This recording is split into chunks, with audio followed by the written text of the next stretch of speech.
Hello friends, welcome to spice and sparkle. இன்றைக்கி தீபாவளி ஸ்வீட்லேயே ரொம்ப ஸ்பெஷலான ஸ்வீட்டு தாங்க பார்க்க போகிறோம், பாதுஷா. நார்த் இந்தியன் சைடில் இதை பாலுஷாகின்னு சொல்லுவாங்க.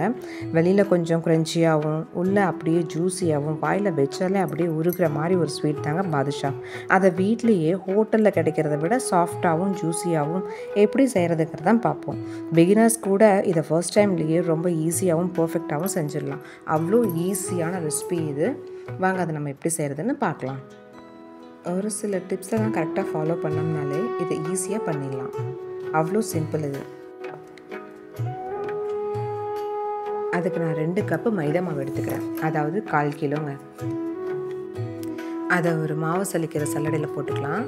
அதோட ஒரு 1/2 teaspoon baking soda, 1/4 teaspoon baking powder, அதாவது ஆப்ப சோடா, அதை போட்டுட்டு அதோட ஒரு 1/4 கப்புக்கு மில்க் பவுடர். மில்க் பவுடர்னால் சும்மா பக்கத்தில் கடையில் கிடைக்கிற அந்த 5 ரூபா பேக்கெட் இருந்தாலே போதுங்க. அதில் நான் ஒரு 3 பேக்கெட் எடுத்துக்கிட்டேன், 1/4 கப்பு. இது எல்லாத்தையுமே அந்த சலிக்கிறதுல போட்டு நல்லா சலித்து எடுத்துக்கலாம். கட்டி எதுவும் இல்லாமல் பார்த்துக்கோங்க. அதோட கொஞ்சம் உப்பு, அப்புறம் ஒரு 150 கிராம் வனஸ்பதி. நெய் கூட ஆட் பண்ணிக்கலாம், இல்லைனா பட்டர் கூட ஆட் பண்ணிக்கலாங்க. எனக்கு என்னோடய ஃப்ரெண்ட்ஸ் ஒரு சிலருக்கு நெய் ஆகாதுன்றதுனால நான் இங்கே வனஸ்பதி ஆட் பண்ணிக்கிறேன். ஒரு 150 கிராம். கையில் பிடிச்சா அது அப்படியே நிற்கணும், ஒரு ஷேப் கொடுக்கணும். அந்த அளவுக்கு முதல்ல மிக்ஸ் பண்ணிக்கோங்க.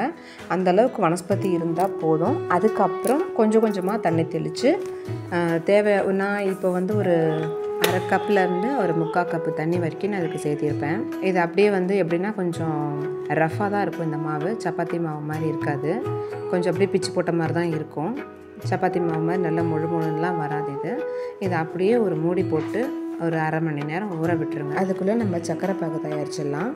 சர்க்கரை பாகுக்கு நான் 2 கப்பு சர்க்கரை எடுத்திருக்கேன், அதாவது 1/4 கிலோ சர்க்கரை.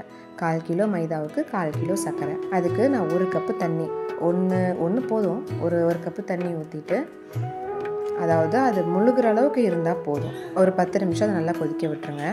கொதிக்க விட்டுட்டு ஒரு பிஞ்ச் குங்குமப்பூ இருந்தால் அது போடுங்க, இல்லைனா தேவையில்லை, அது ஆப்ஷனல் தான்.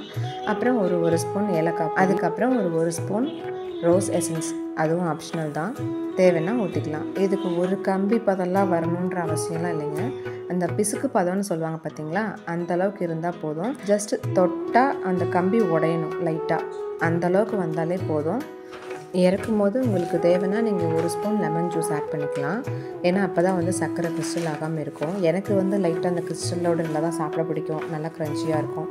அதனால் நான் இதை ஸ்கிப் பண்ணிடுறேன். உங்களுக்கு வேணும்னா நீங்கள் ஆட் பண்ணிக்கோங்க. இப்போ 1/2 அன் ஹவர் ஆகிருக்கும். நம்ம அந்த மாவெல்லாம் இப்போ உருண்டை பிடிச்சி பொரிக்கிறதுக்கு ரெடி பண்ணிடலாம். அதுக்கு ஒரு எலுமிச்சை சைஸுக்கு நீங்கள் ஒவ்வொரு உருண்டையும் பிரித்து எடுத்து வச்சுக்கோங்க. அதுக்கப்புறம் உள்ளங்கையில் அதை ரொம்ப லூஸாக இருக்கக்கூடாது, அதுக்காக ரொம்ப போட்டும் ரொம்ப டைட்டாகவும் ப்ரெஸ் பண்ணக்கூடாது.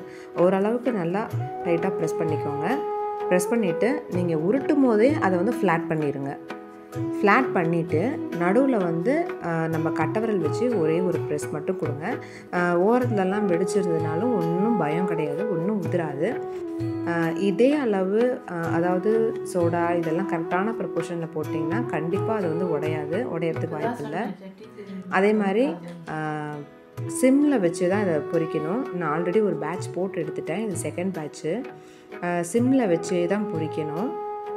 ஃபஸ்ட்டு இந்த பக்கம் ஒரு 10 மினிட்ஸ் லோ ஃப்ளேம்லேயே வச்சு குக் பண்ணிவிட்டு நல்லா ஒரு ப்ரௌனாக கோல்டன் ப்ரௌன் கலரில் வந்ததுக்கப்புறம் திருப்பி போட்டுட்டு திருப்பியும் ஒரு 10 மினிட்ஸ் நல்லா கோல்டன் ப்ரௌனில் வந்ததுக்கப்புறம் எல்லாத்தையும் ஆயிலேருந்து எடுத்துடுங்க.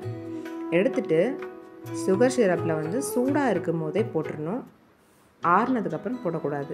ஏன்னா அப்போ தான் அந்த ஜீரா உள்ளுக்குள்ளெல்லாம் ட்ராவல் ஆகி சாப்பிட்றதுக்கு அப்படியே ஜூஸியாக இருக்கும். இல்லைனா மேல் பக்கம் மட்டும் ஜூஸியாக இருக்கும், உள்ளுக்குள்ளே சர்க்கரை பாகு போகாது.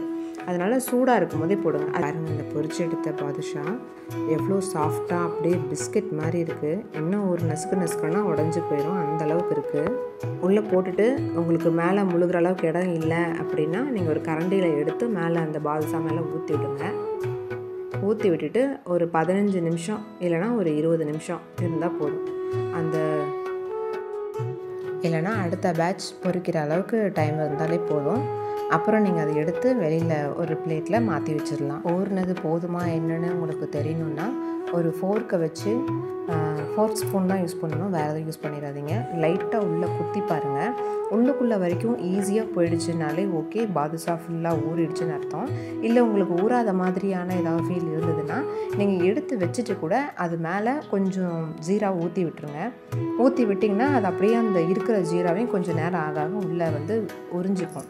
இப்போ ஒரு 20 நிமிஷம் போல் நம்ம பாதுஷாலாம் ஊறிடுச்சு, நல்லாவே ஊறிடுச்சு. உள்ளே வரைக்கும் நல்லா ஜீரா போயிடுச்சு. பார்க்கவே சாப்பிட்ணுன்னு தோணுது.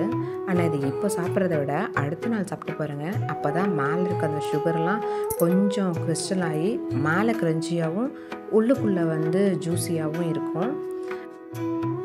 உங்களுக்கு தேவைன்னா மேலே வந்து டெக்கரேட்டிங்க்கு பாதாம் பருப்போ இல்லை பிஸ்தா பருப்போ ஏதோ ஒன்று பொடி பொடியாக கட் பண்ணி சாப் பண்ணி போட்டுக்கோங்க.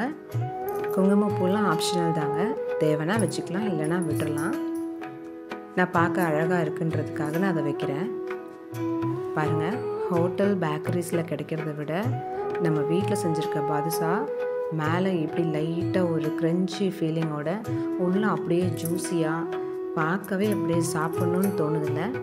ஒரு வாட்டி நீங்கள் இந்த மாதிரி வீட்டில் ட்ரை பண்ணி பாருங்கள். அதுக்கப்புறம் நீங்கள் கடையில் போய் பாதுஷா வாங்கவே மாட்டீங்க. ஏன்னா செய்கிறதும் இது ரொம்ப ஈஸி. எவ்வளோ சாஃப்டாக பயங்கர ஜூஸியாக இருக்குது. நீங்களும் இந்த தீபாவளிக்கு இந்த ஸ்வீட் பாதுஷாவை ட்ரை பண்ணி பார்த்துட்டு எப்படி வந்துச்சுன்னு கமெண்ட்டில் வந்து சொல்லுங்கள். அளவாக சாப்பிடுங்க, ஆரோக்கியமாக இருங்க. வீடியோ பிடிச்சிருந்தா லைக் பண்ணுங்கள், ஷேர் பண்ணுங்கள், சப்ஸ்கிரைப் பண்ணுங்கள். தேங்க்ஸ் ஃபார் வாட்சிங்.